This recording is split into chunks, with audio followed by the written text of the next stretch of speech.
Hello and welcome to the bonus content for our interview with Emily and Jonathan. You can find the original interview linked in the description below. This is content that we recorded after that video. All right, enjoy. We haven't talked about it, but and I don't think this is the avenue to talk about it. Is we have some really cool, what I think are really cool ideas of where we could take like a live action series, and where that begins and where that goes, and how that not just honors the established canon and Motu universe. It's so weird to say Motu universe right, when you realize what you're saying. Masters of the universe. But that world and that canon, and there's so much possibility with it that I think, coming back to something I said earlier, and I'll wrap up that idea with this, is I do think, from my observances is that, I think it is there's like a precipice I think this is on. And I think Shira is in a better place than Motu, because of where Shira goes. There's definitely a big push for strong female characters, a lot of female empowerment. I'm down for it. I'm here for that. I think that's great. And I think Shira's getting a lot of the boost as a franchise and as a character, through that property that is benefiting it right now. But I do think Masters of the Universe and He-Man in the live action sense is on the precipice. And I think if it takes the wrong move, it could be really bad for the property and the franchise. Sure. And that's a personal opinion, right? Maybe, what do you guys think?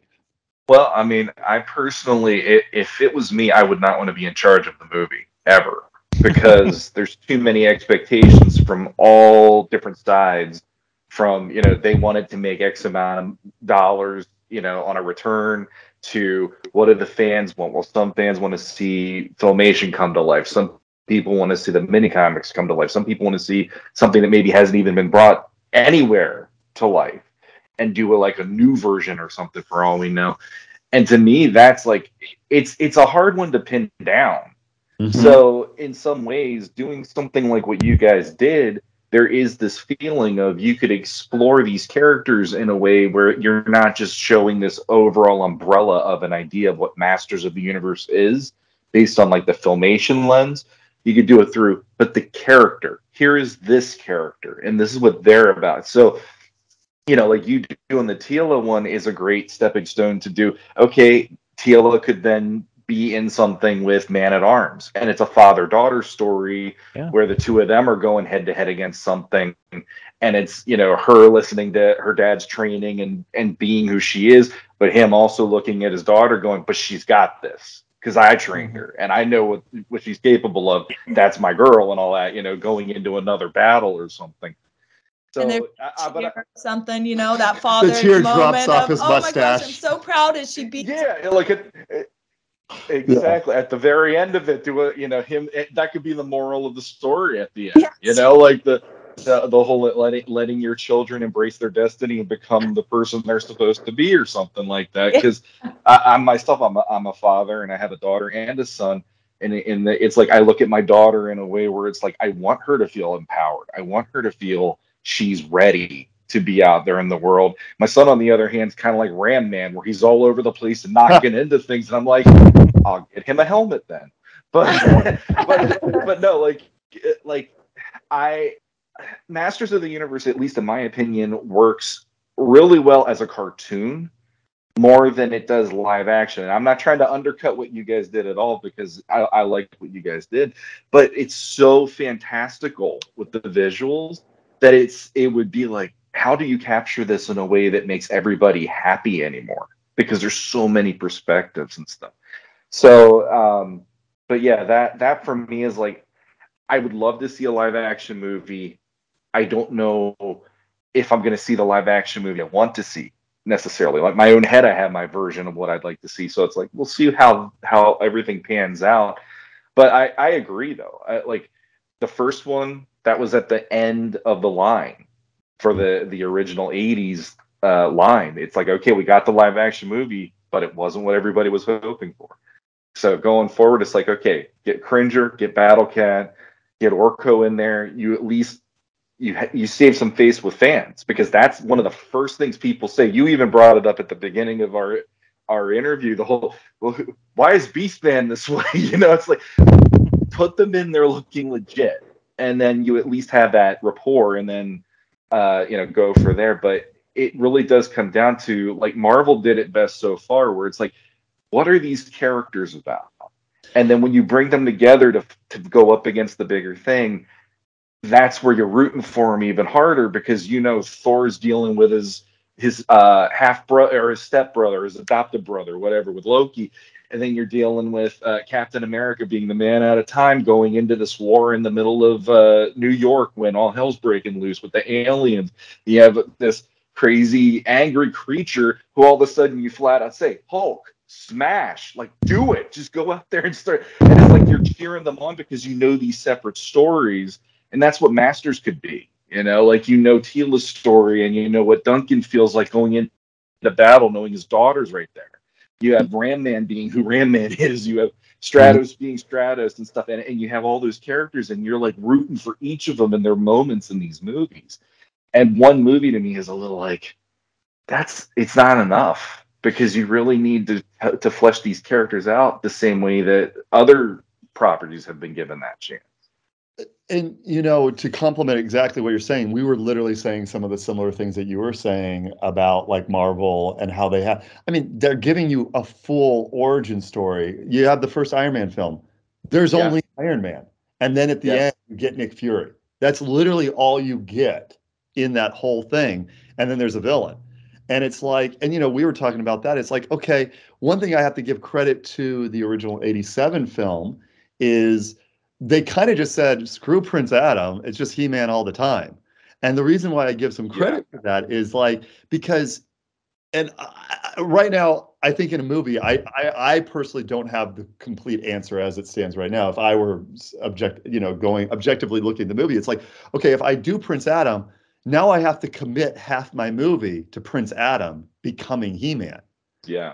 And that could be the way to do it. That could be the way to do it.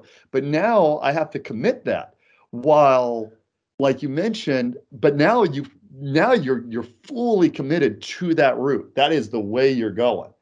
And you do that. Now it's like, now if that fails, it's done. You know what I mean? There ain't gonna be sequels. Exactly. There ain't gonna be Skeletor in the swimming pool at the bottom saying, "I'll be back."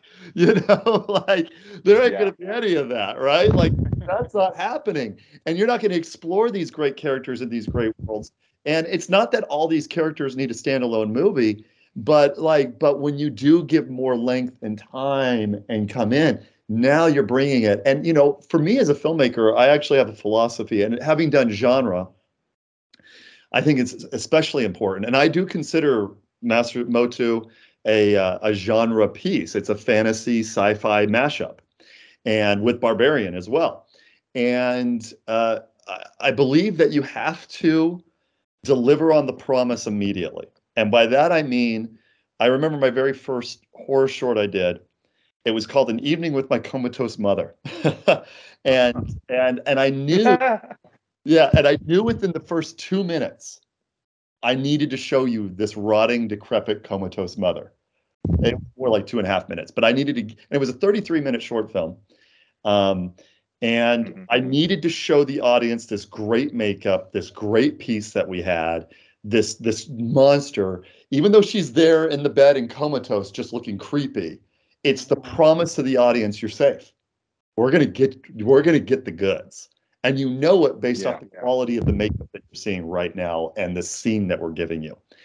And so I do that with all my films. I give you the goods and what you want within the first couple minutes.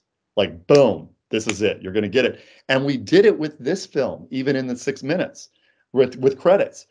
What's the very first shot? The power sword. Now we got the title. Now you're feeling like, oh, okay, power sword. The title looks like Masters of the Universe, like the old logo, a little refined. Yeah. Right? Like, you give them that, and those are the first images you're seeing. And so by doing that, it complements what you're talking about, Shawn, where you got to make it safe for the audience. And I remember that with the with the 87 film, the first scenes, I'm like, I remember even as a kid, I'm like, this is rad.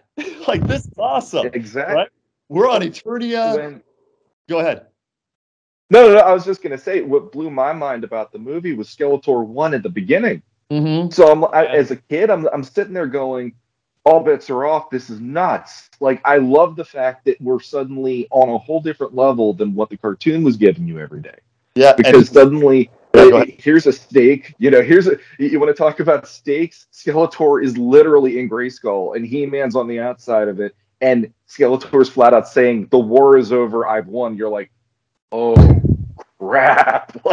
This is a good place to start a movie. Yeah, I mean, it really is fun. It's on Eternia. It's cool. You're seeing these things, even though there's different things. You're like, this is unique and cool. And then they go to Earth. Yeah. I was gonna say. Then you end up at a barbecue restaurant. Yeah. Like, let's go and do this whole subplot, and now we're gonna start saving the money on this movie. High school gym, got it. Yeah. Location. So high school gym. It's just, you're right. It is the high school gym with like prom that there isn't even prom. We're not going to hire the extras to do this, right? Yeah. Like, Teela and Eastman go to the prom. That was the scene. We're gonna run through some tinsel here to hide. Yes, exactly.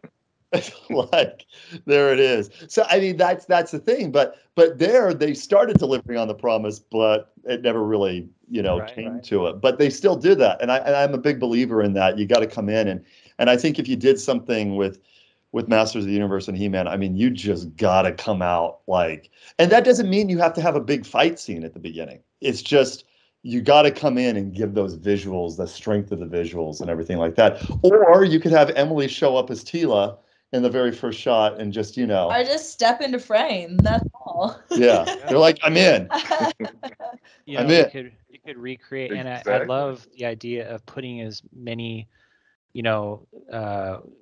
well-known faces in the movie and to give those visuals that make people go, I remember that.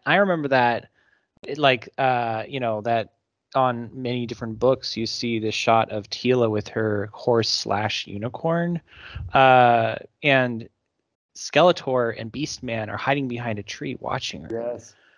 Yeah. And something like that. Bride. What?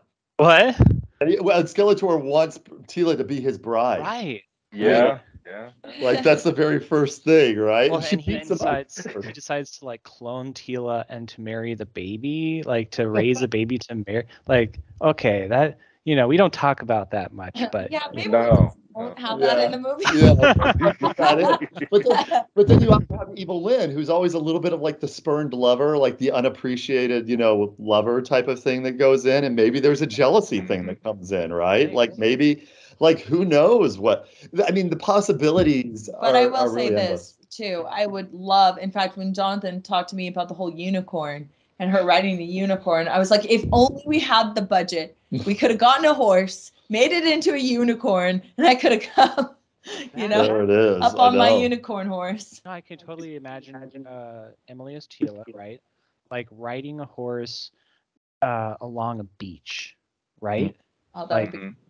With the wind in her hair, and and stick a horn on the just plop a horn on a that's like bouncing around because it's not like we'll fix it in post. We'll fix it in post, guys. It's done. But we'll make it shimmer. It shimmer. It's not enough shimmer. And if you wanted to bring in Goddess, the character Green Goddess, well, guess what? Goddess looks exactly like Teela, so you could have her, Emily play two roles. No, exactly. No, you're right, and also you have Goddess's snake armor, which, by the way, we did seriously explore doing the snake armor. I know some people had some questions about that. We looked at it again. Budget, time, practicality, all that. Same thing with her hair in the updo. It was like, what if we do it? There was so much physicality going on, just as an FYI, like the hair was going to get messed up and fall, all that. We couldn't just keep messing with the hair, so it was better to have it down. rather than have this shot where she just Mhm. throws the crown and throws her hair around, in slow motion, whatever, right? Like, so it gets down. But so we just had her coming in. But you're right, you actually reminded me too. Is it pronounced Zor or Zoar? The falcon that she I always has? said Zor. Zor, yeah, Zor. Zor. Yeah. And it's like, and we have that little falcon cry at the beginning of the film too. Yeah, as that was our. that was our little shout out that Teela's on her way. Nice. So there's a few little Easter eggs that are in the film that Yeah. are there that are there. Like Zor was there. He was just like Sky Patrol, Yeah. and like he was just making sure I had a handle on He everything. was watching, and of course I'm sure you saw Grayskull in the final shot. So there it is, way in the background. So You could easily take any shot of like a falcon bear or something, and just plug it in there. Boom, there's Zor. done. And then That's just a cool nod. CG at orange and blue.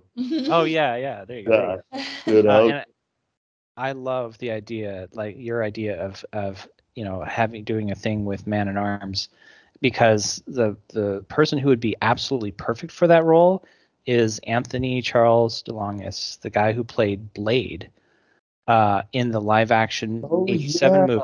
Because now he's older. Yeah. Oh my He God. had a little mini campaign to try to get into the Revelation animated series as the voice of Blade, and it was very disappointing that when they finally introduced Blade, which was a huge cameo for him, he didn't have a voice. He didn't have any lines. Lame. Oh. Yeah. I didn't remember. I remember Blade showing up, but it's been a while since I saw the series, so I don't remember every single person they put in, right? Like, I remember that. Yeah, like I didn't remember him not talking. Yeah, that's kind of, but they're gonna have more, right? They're gonna have some more. We're gonna have, what's it called? Revolutions? Yeah, Revolution is going to be a 5-episode miniseries. That'll be cool. Like looking forward to that. I wish there was more than that, as that goes. But we'll take 5 and see what we can get as far as that goes. So yeah. So let me ask you guys, because obviously we talked. This is if we were able to do more, and I know there's that. What more would you guys like to see? Is there anything in particular you'd like to see us do and tackle? Well, you mentioned that you wanted to make these dioramas, right? Well, you could recreate one of the old one of the old commercials for the toys from the 80s. That would be funny. Something like that. Yeah. Me as Teela playing with Teela. Yeah, I think that's fun with it. Like, Even it's the Teela Masters of the played. Universe one. Yeah. Exactly. The original one, and then instead of it being a cartoon, it actually cuts to you guys like the cartoon promo. It's actually live action promo. Here, you throw the spear and all that sort of thing. Or it could be like one of those things where it's like you have the kid or somebody who's playing with the toys, and all of a sudden you're just like you're coming to life with what they're doing with them, right? It's like the little kid's imagination. It's like coming to Mannequin. life. Yeah. Like Mannequin, only with He-Man, like coming in 2023. Like, oh my God, go ahead. No, go for it. Go. Well, just what was it? There's a commercial where there's the kids playing, and the real characters, like in very professional, impressive looking costumes, come out of a portal or something. Like they're there, and He-Man is fighting Skeletor, I think it was. But yeah, I like your idea too. Like, I mean, yeah, the figure itself could come to life. I mean, you could do a lot with that. Yeah, that could be fun, actually. Like, I mean, there's so much fun that we could have with this. Like, I mean, we're down, to get down and just to explore it. I mean, it's been a lot of fun just being into the community now, right? Like, you guys have welcomed us, and there's obviously been some others, and just having you guys here to support that. I mean, obviously there's going to be the naysayers, and there's been some people like, how dare you change He-Man? Okay. And then like, all right, I guess I didn't make this for you. But like, but it's just like, it's like, I'm sorry I didn't play with my toys the same way you did, bro. Right. But it's been fun to It's been fun to be a part of this and to be embraced with it. And with you saying, I mean, the fact that we could be here talking about that you guys have not just invited us on the show, but we're talking about what you guys would like us to do. I think is really that's a big, not just stamp of approval, but endorsement on behalf of you guys and from your podcast and from your listeners and the fans, because that feels like we've got our finger on the pulse in some way, right? Like we've done something right here, and there's always room for improvement, and always room for checking things out. But it makes it definitely helps us feel that that we're onto something. I think maybe a little bit here, and we obviously we hope that all. Yeah, I like what you were saying about what I would like to see you do now. Like I would love to see like a Teela Man at Arms, like training, kind of like a training day, kind of a mini-sode or something, or something along those lines, where it's like each one somehow you can expand what you already started with, and you can have like another 5-minute one of like you have somebody that's after Teela, and you see it from her perspective, and she's there's traps or something, and she's avoiding the traps, or maybe there's a trap that got her a little bit on the arm, and she's like still trying to make her way through. At the very end, Man at Arms walks out of the shadows, like in the jungle or in the woods or something, doing the whole "you were 3 seconds off that time, kid," kind of a thing. They're just being like, "Dad," or whatever at the end of it, and just getting that kind of relationship. And another one that would be really cool, because Emily got to fight everybody last time. It'd be kind of fun to see her interacting on like a level of camaraderie with somebody in the next one, and having them play off each other a bit too. Yeah, and that would be fun to show it in that way, because she did great with the action and everything. So let her have a little time to have a little personal one-on-one bit. And the other thing too that I think would be really cool with these, if you wanted to continue, and granted, I know you have other projects and stuff, but it's almost the idea of you can introduce the greater world without having to worry about He-Man. Yeah. So you have like He-Man's doing his stuff. That's fine. He's off doing his mission. He's got Battle Cat scouting. Battle Cat and him have each other's backs. You're good to go. So like it's Teela doing these like one-off kind of things and getting to interact with these characters that we haven't seen in live action properly. Because that's the other thing. She looks like Teela. With another big complaint. 87 movie. She's all in like blue and gunmetal and stuff. It's like, huh? Yeah, like she's from Captain Power. Yeah.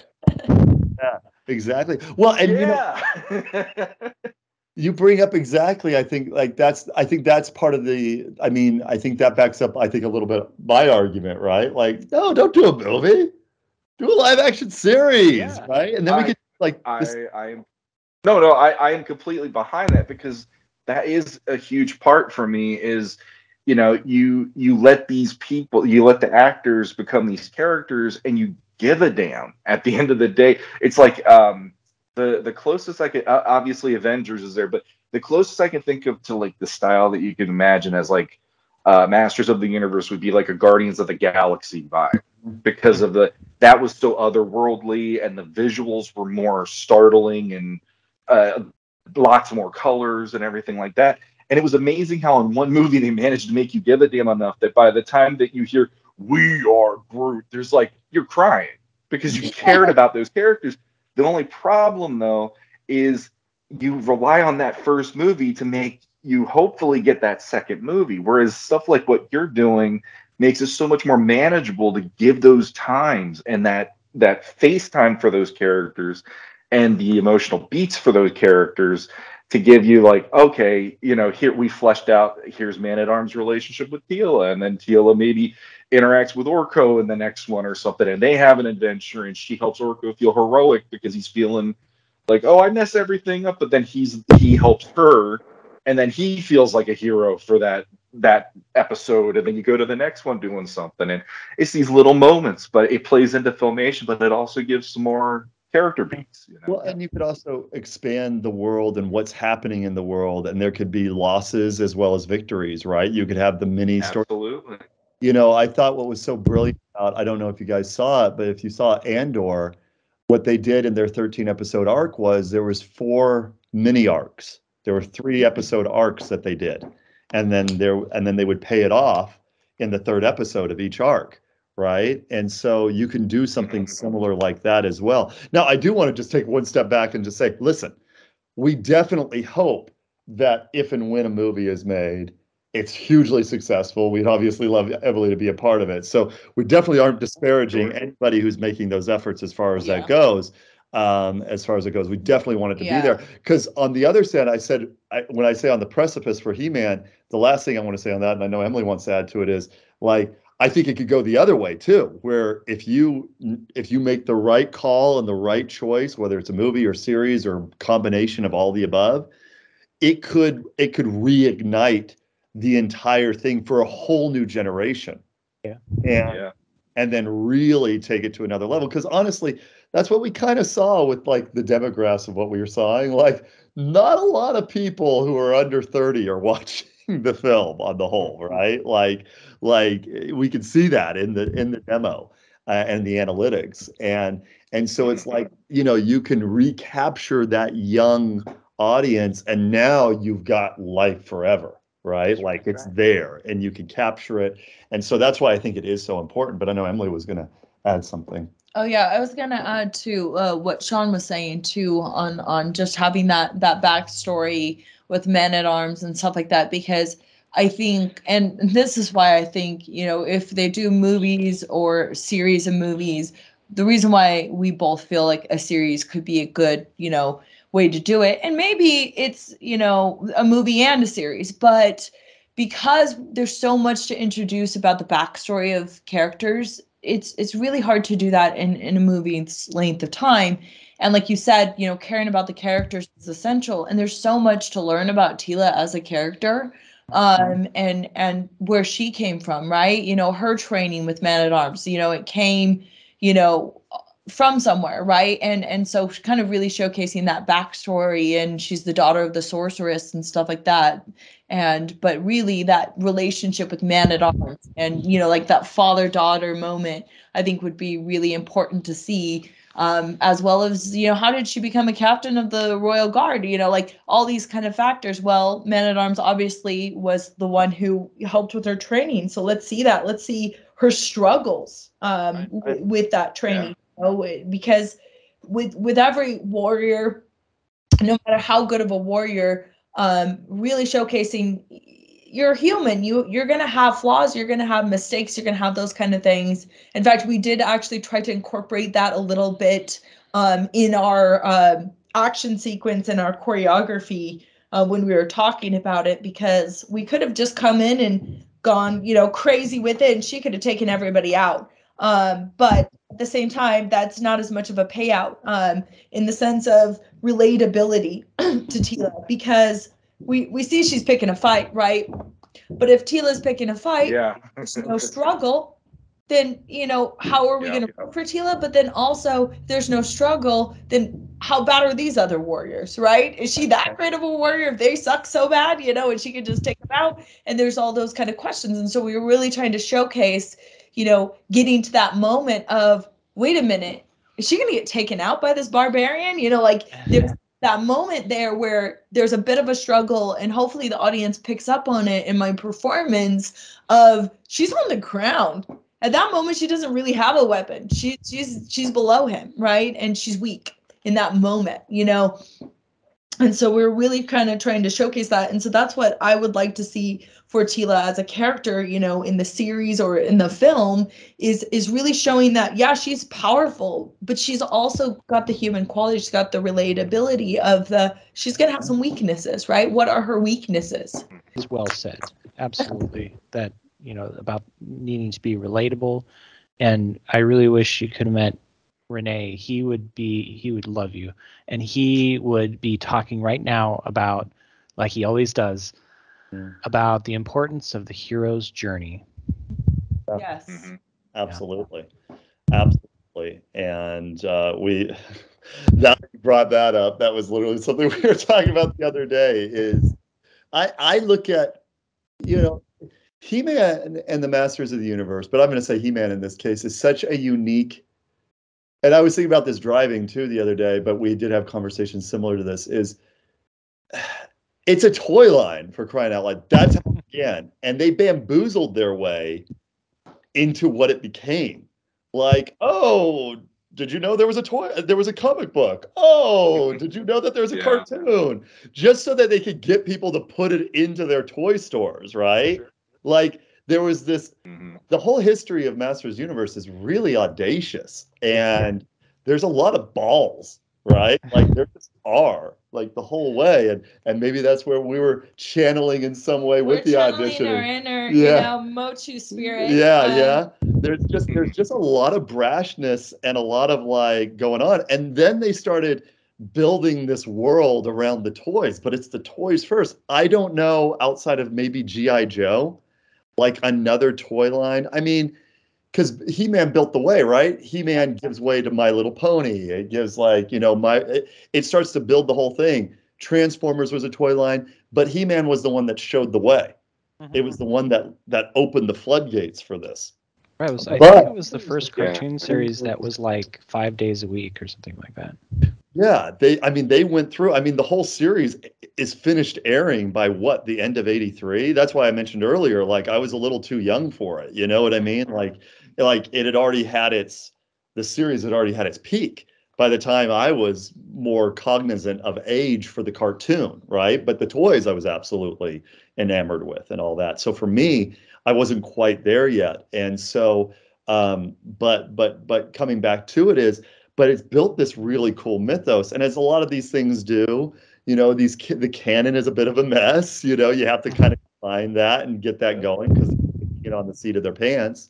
But when you look at it, and mentioning the path of the hero's journey, is you see that absolutely there. And I'm not sure that's been completely properly explored with Masters of the Universe, maybe in some of the comic book lines, maybe in some of those stories, but there's always been kind of, well, here's He-Man. Right. And he's just, you know, he's just here, right? Like super powerful and unbeatable, and yeah. Yeah, and he's never going to lose, right? He's never going to lose the fight, at least as far as the cartoon goes. And it's like, for me, I see the elements I think they were being influenced by, but weren't quite coalescing. And I see, and it's kind of there in our story, in our little short. I see the sword and the stone. I see Excalibur. I see the sword and the land are one, right? I see these stories that are a major part of our development as human beings over the last several thousand years that have combined.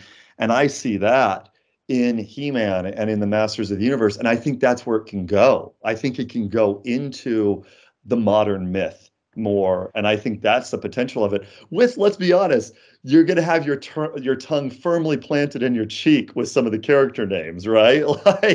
Like you just are, right? Ram Man's a great character, but who in their right mind is going to call somebody Ram Man, right?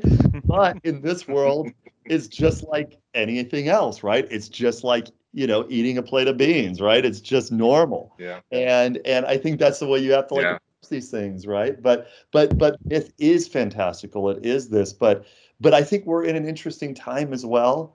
There's a revolution happening, right? And we're only starting to recognize it. Is The Mandalorian was the first really to use it, right? With the volume, where now you can instantly put up a backdrop and a landscape and you only have to build minimal sets. I'm sitting here when I was watching that, like, I was disappointed in it. It redeemed itself a little bit in the last couple episodes, but I was disappointed in the new Willow series. I'll be frank, I'll be real. But they started really using the volume like the last couple episodes, and it looks gorgeous. You know, like you're sitting here like, oh my gosh, like you can make some incredible like scenery for a motu, whatever you do using this, and then expand the sets. And now there is actually the catalyst, what you were talking about earlier, Shawn. You can start to actually visualize this world that really was difficult to visualize beforehand because of these tools. And we're only in the first 4 or 5 years of this technology, and it's going, you know, it's the future of cinema. And so, and maybe it could be a part of that. Yeah, I'd hope so. I mean, the thing that's cool though is Masters is a forerunner in some ways of things that we have now that are now commonplace, because like you were talking about Teela and everything. It's like I'm thinking the other option that you had recently in the movies was Rey in Star Wars. Mm-hmm. And there's a ton of people that aren't the biggest fans of her because she got everything too easy. It came too easy for her. And a lot of people, oh, it's the Force. It's like, well, Luke came from Vader and he still had a learning curve to figure that out, even though, you know, he was supposed to be so heavily steeped in his whole family's in the Force and all that. And it's like, that's what I appreciate about what you guys did. You didn't make it where it was just she just walked all over these guys. She had some struggles. She had, you know, like, okay, this guy's a bigger guy. He's going to take a little more time to maybe get knocked down versus someone else or whatever. And I like that about her. And the thing is, on the show, even back in the 80s, they usually made it that even if she was in these dangerous situations, she could at least be handling it herself. And like as a kid, I was like, Teela's in danger. No, she isn't. It's Teela. You know, they always had that vibe that she was so self-assured and she could handle it, even though she had the fiery temper and all that as well.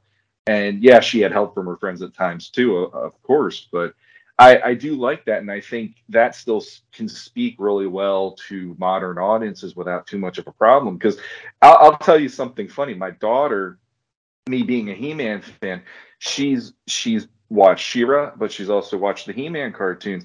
And she actually took me aside one day and she goes, "Dad, I don't like She-Ra."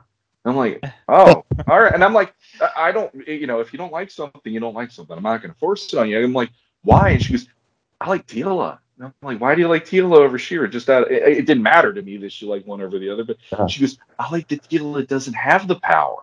I like that she needs to figure it out herself, and I like that she knows things. She's skilled." My daughter's really big on using her brains, and she's really big on, you know, like she's more, if she's a Ninja Turtle, she's Donatello. So she knows the fact that she would know the things that she needs to know in situations in order to get out of them quickly or whatever. And I'm just like, that really is cool that she represent, you know, she recognizes that about that character, and that's something that makes her want to follow that character over She-Ra. And I'm like, that, you know, again, that's something that translates really well into this day and age. It's like using the skills that you bring to the table to make yourself have the advantage and stuff, versus here's this magical sword I'm going to use or whatever. And that might not translate as well.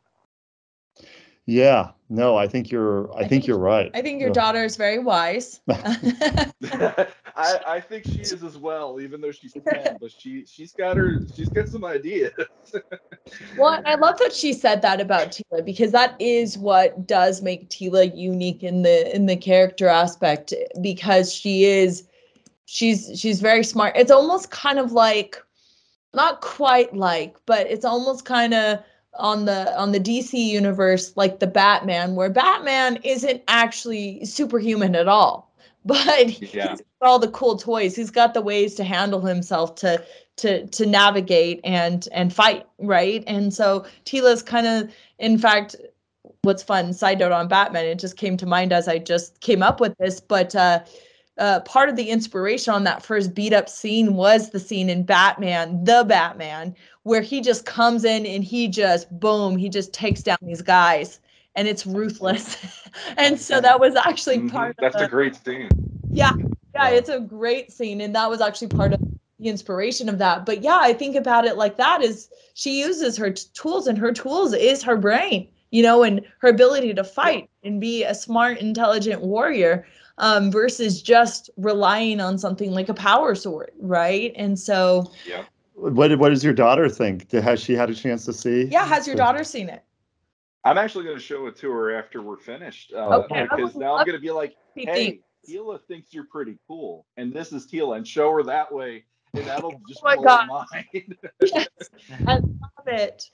No, that'd be great. Yeah, well, I would love to hear what she thinks about it too, as well, and tell her to leave us a comment. Absolutely. We'll see it. Yeah. We'll see what Absolutely. goes on, and if you want to do a fun little reaction video for us of like what she feels of it, if you're okay with that. I don't know if you have that. I don't know if you've ever done that on YouTube. We love the reaction videos when they pop on. And we like videos. I've never had a reaction video done before. And then there's they do so if you have something like that, do a reaction video for her. I mean, but she hates it. Yeah, unless she hates it. If she hates it, just delete it. Just get rid of it. I don't think she'll hate it. I think she'll think it's really cool that there's a Teela like mini movie out there that she can watch, and the fact that you guys get what makes her like that character so much. So, yeah. Yeah, awesome. I love it. I'm excited to hear. I'm excited to see what she thinks.